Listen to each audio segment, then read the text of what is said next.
अल्हम्दुलिल्लाहि वहदह वस्सलातु वस्सलामु अला मन ला नबिय्य बअदह अम्मा बाद फ़क़द क़ाल अल्लाहु तबारक व तआला फ़िल क़ुरआनिल मजीद वल फ़ुरक़ानिल हमीद अऊज़ु बिल्लाहि मिनश शैतानिर रजीम बिस्मिल्लाहिर रहमानिर रहीम अम कुन्तुम शुहदाअ इज़ हज़र याक़ूबल मौत इज़ क़ाल लिबनीहि मा तअबुदून मिन बअदी क़ालू नअबुदु इलाहक व आबाइक इब्राहीम व इस्माईल व इसहाक़ इलाहन वाहिदा व नहनु लहू मुस्लिमून।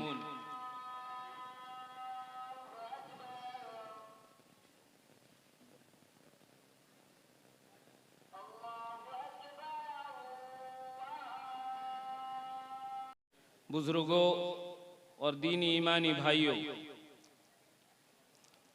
अल्हम्दुलिल्लाह आज बहुत सारे मकातिब के तलबा व तालिबात यहाँ जमा हुए और मुसाबक़े में हिस्सा लिया और बेहतरीन कारकर्दगी का मुज़ाहरा किया। अल्लाह रब्बुल इज़्ज़त से दुआ करें अल्लाह ताला इन बच्चों को दुनिया और आखिरत दोनों जहां में कामयाबी और कामरानी अता फरमाए। मुसाबका,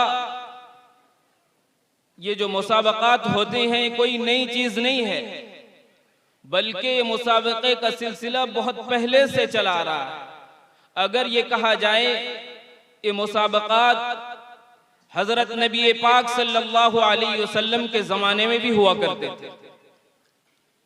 हमारे और आपके नबी जनाब मुहम्मदुर रसूलुल्लाह सल्लल्लाहु अलैहि वसल्लम के जमाने में भी सहाबा किराम के दरमियान मुसाबका होते थे, घुड़सवारी के मुसाबके होते थे, तीरंदाजी का मुसाबका होता था और नबी पाक सल्लल्लाहु अलैहि वसल्लम इन मुसाबकात में फैसल की हैसियत से बनफ्से नफीस खुद शरीक हुआ करते थे।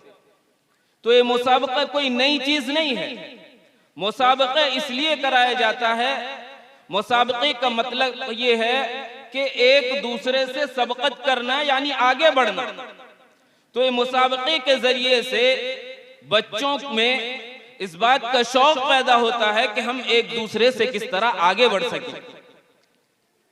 मुसाबके का मकसद यही है।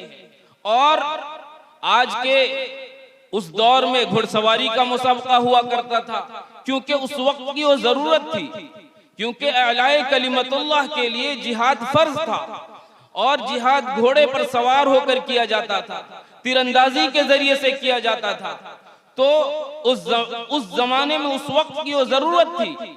और अब के जमाने में, अभी के इस पुरफितन दौर में, जब के हर तरफ मुशरिकाना और काफिराना रस्म व रिवाज उरूज पर है और हर तरफ बेदीनी का माहौल है और आज के मुस्लिम माशरे के बच्चे और बच्चियां, मुस्लिम उम्मत के कौम की बेटियां दीन से मुर्तद होती जा रही हैं।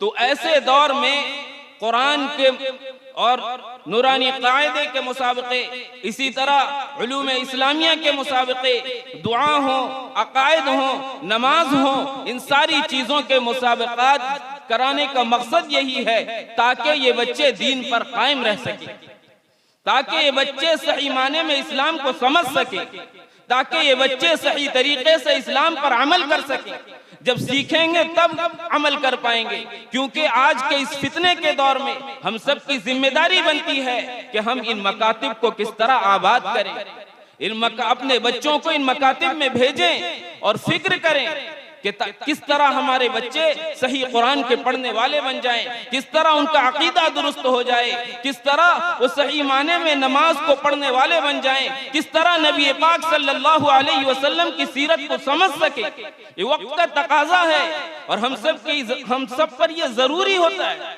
कि हम ऐसे दौर में फिक्र करें, क्योंकि आज जो हमारे ऊपर हालात आ रहे हैं दुश्मन जो है हमारे खिलाफ साजिशें कर रहे हैं कि किस तरह ये मदारिस को बंद कर दिया जाए, किस तरह हमारी मसाजिद को खत्म कर दिया जाए। ऐसे दौर में और भी बहुत जरूरी होता है हम पर कि हम फिक्र करें अपने बच्चों की किस तरह ईमान की हिफाजत कर सकें, अपने बच्चे के अकीदे की किस तरह हिफाजत कर सकें। अगर हम अपने बच्चों के ईमान की और उनके अकीदे की अगर हमने हिफाजत नहीं की तो दिन दूर नहीं है कि हमारे बच्चे इसी तरह तेजी के साथ मुर्तद होते जा रहेंगे। अल्लाह हम सब हमारी हिफाजत फरमाए।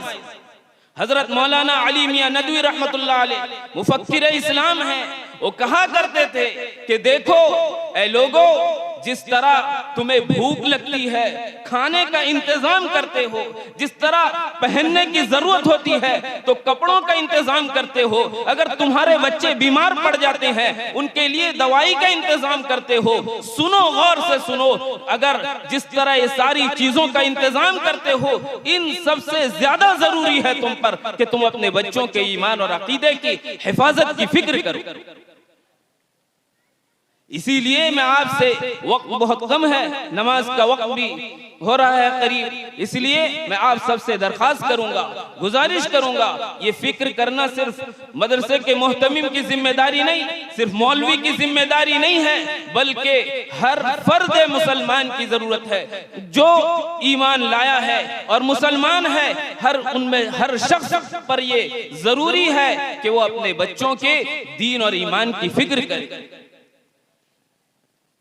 इसीलिए मैं आपसे दरख्वास्त करूंगा कि आपसे जिस तरह हो सके आप फिक्र करें, इस सिलसिले में अपने अंदर थोड़ी सी बेदारी लाएं, क्योंकि ऐसी गफलत की जिंदगी अच्छी चीज नहीं है। क्योंकि अल्लाह ताला का भी वादा है, अल्लाह ताला उस कौम के अंदर उस वक्त तक तब्दीली नहीं लाते हैं जब तक कि वो कौम खुद अपने अंदर तब्दीली लाने की कोशिश नहीं करती है। अल्लाह का निजाम है, इन्नल्लाह ला युगय्यिरु मा बिकौमिन हत्ता युगय्यिरु मा बिअनफुसिहिम। अल्लाह ताला किसी कौम में उस वक्त तक तब्दीली नहीं लाते हैं जब तक कि वो कौम खुद अपने अंदर तब्दीली लाने की फिक्र न करे। खुदा ने आज तक उस कौम की हालत नहीं बदली, न हो ख्याल जिसको खुद अपनी हालत बदलने का। बस इन्हीं चंद बात पर मैं अपनी बात को खत्म करता हूँ। व आखिर दावाना अनिल हम्दुलिल्लाहि रब्बिल आलमीन।